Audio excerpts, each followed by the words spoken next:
બોડેલી તાલુકાના જબુગામ ખાતે આવેલી પ્રાથમિક શાળામાં 15મી ઓગસ્ટ સ્વાતંત્ર્ય દિવસની ભવ્ય અને ઉત્સાહભરી ઉજવણી કરવામાં આવી હતી.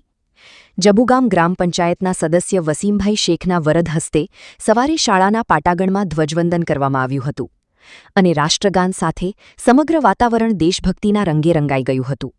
આ પ્રસંગે શાળા સ્ટાફ, મોટી સંખ્યામાં ગ્રામજનો, વાલીઓ તથા ગામના આગેવાનો અને વિદ્યાર્થીઓ ઉપસ્થિત રહ્યા હતા. સ્વાતંત્ર્ય દિવસ નિમિત્તે શાળા પરિસરમાં વિદ્યાર્થીઓ દ્વારા દેશભક્તિ ગીતો, ભાષણો, નાટક અને સાંસ્કૃતિક કાર્યક્રમો રજૂ કરવામાં આવ્યા હતા. વિદ્યાર્થીઓએ સ્વાતંત્ર્ય સેનાનીઓના જીવન પર આધારિત કૃતિઓ રજૂ કરી હતી. કાર્યક્રમ દરમિયાન શિક્ષકોએ પણ સ્વાતંત્ર્ય દિવસના મહત્વ વિશે માર્ગદર્શન આપ્યું હતું અને બાળકોને દેશપ્રેમ તથા શિસ્તતાના મૂલ્યો અપનાવવા પ્રેરણા આપી હતી. મોટી સંખ્યામાં ગ્રામજનોની ઉપસ્થિતિ વચ્ચે યોજાયેલી આ ઉજવણીથી સમગ્ર શાળા પરિસરમાં ઉત્સવનો માહોલ છવાઈ ગયો હતો.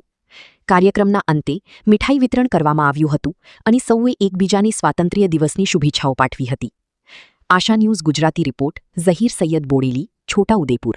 પલટાંગણમાં ઉપસ્થિત ગામના સૌ આગેવાનશ્રીઓ, ગામમાંથી પધારેલા મારા સાથી મિત્રો, મારી માતા બહેનો તથા શિક્ષકગણ તથા મારા વિદ્યાર્થી ભાઈઓ તથા બહેનો, 15મી ઓગસ્ટ એ ખાલી એક તારીખ નથી, પણ આપણું ત્યાગ, બલિદાન અને જે આપણે અંગ્રેજો સામે લડાઈ લડી એનું એક પ્રતીક છે.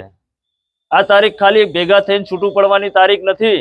આ તારીખે આપણે આપણા નામી અનામી હજારો જે સ્વતંત્ર સેનાનીઓ હતા એ એમનું પોતાનું ભવિષ્ય છોડીને આવનારી પેઢીનું ભવિષ્ય એક સ્વતંત્ર ભારતમાં શ્વાસ લઈ શકે અને પોતાની ઈચ્છાઓ પૂરી કરી શકે એના માટે એમને બલિદાન આપ્યું છે.